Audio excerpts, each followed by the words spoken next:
Pada dasarnya, agama yang dibawa oleh para nabi, agama samawi, adalah sama. Intinya, tidak ada Tuhan selain Allah.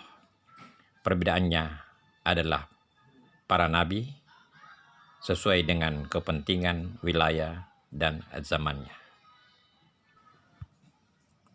Ajaran dalam bentuk tulisan atau dalam kitab yang merupakan ketentuan atau aturan agama yang diajarkan oleh para nabi sebelum ditemukannya aksara.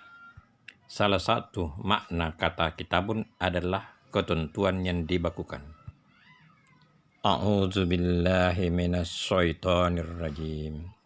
Qul man kana aduwan li Jibril fa innahu nazzalahu ala qalbika bi isnillahi musaddiqan lima baina yadayhi wa hudan wa busra lil mu'minin. Katakanlah, barang siapa yang memusuhi Jibril, maka sesungguhnya dialah yang memasukkan dalam kalbumu Al-Quran atas izin Allah, membenarkan kitab-kitab yang diturunkan sebelumnya sebagai petunjuk dan kabar gembira bagi orang-orang yang beriman. Ada dua ungkapan yang kita perlu tadabburi dalam ayat ini, terutama aduwan li Jibril dan baini yadaihi. Secara harafiah, aduwan li Jibril bermakna memusuhi Jibril. Ada pihak-pihak yang tidak senang dengan malaikat Jibril. Secara harafiah, baini yadaihi bermakna di antara kedua tangannya. Dimaksudkan adalah kitab-kitab yang telah ada sebelumnya, kitab suci yang telah diwahyukan sebelum kedatangan Al-Quran. Qul man kana aduwwan li Jibril. Ayat ini menyinggung tentang beberapa orang-orang terdidik Yahudi yang memusuhi Jibril karena 3 alasan. Yang pertama, Jibril dianggap sebagai tanda ketidakberuntungan yang menimpa orang-orang Yahudi sebelumnya karena kedurhakaan mereka. Kedua, karena Quran berulang kali menyatakan bahwa Jibril yang menyampaikan wahyu kepada Nabi Muhammad SAW. Mereka tidak senang dengan Nabi yang bukan turunan Bani Israel. Yang ketiga, karena ayat yang diturunkan melalui Jibril dalam Quran mengkritik perilaku dan sikap beberapa turunan Bani Israel.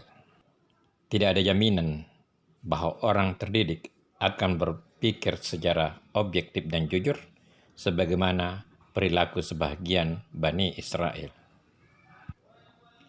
Sikap dan pendapat yang didasari oleh kebencian dan kepentingan perorangan atau grup atau jauh dari niat ikhlas akan melahirkan perilaku dan sikap yang menyimpang dari kebenaran sejati. Seperti halnya pandangan iblis yang menganggap dirinya lebih hebat dari Adam. Pemikiran tulus adalah jalan menuju kebenaran sejati yang didasarkan pada kebenaran wahyu yang memiliki kebenaran absolut.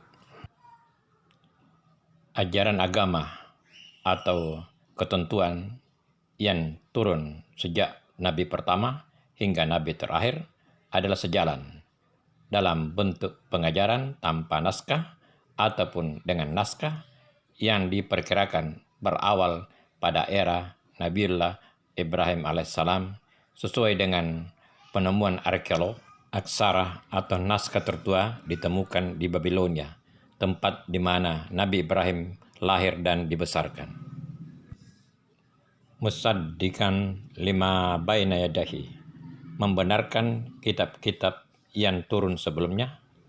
Ini mengkonfirmasikan tentang kitab asli yang telah ada sebelumnya, bukan kitab yang datang kemudian atau kitab-kitab yang telah dirubah. Original asli bahasanya. Riset akan selalu merujuk pada yang asli, bukan pada salinan atau pada terjemahan. Sesuai teori bahasa, penerjemahan akan menyebabkan deviasi. Tidak ada terjemahan yang mampu mengakomodasi makna secara utuh dari suatu bahasa asli disebabkan oleh beberapa faktor. Pertama, keterbatasan padanan kosakata, perbedaan kaidah bahasa dan struktur bahasa. Yang kedua, keterbatasan kemampuan penerjemah, dan yang ketiga, niat dari sang penerjemah. Bagaimana dengan kitab suci yang telah diterjemahkan ke beberapa bahasa tanpa merujuk pada bahasa pertama? Terjemahan kitab suci Al-Quran selalu merujuk ke bahasa pertama, bahkan dicantumkan teks bahasa aslinya. Inilah keistimewaan Al-Quran.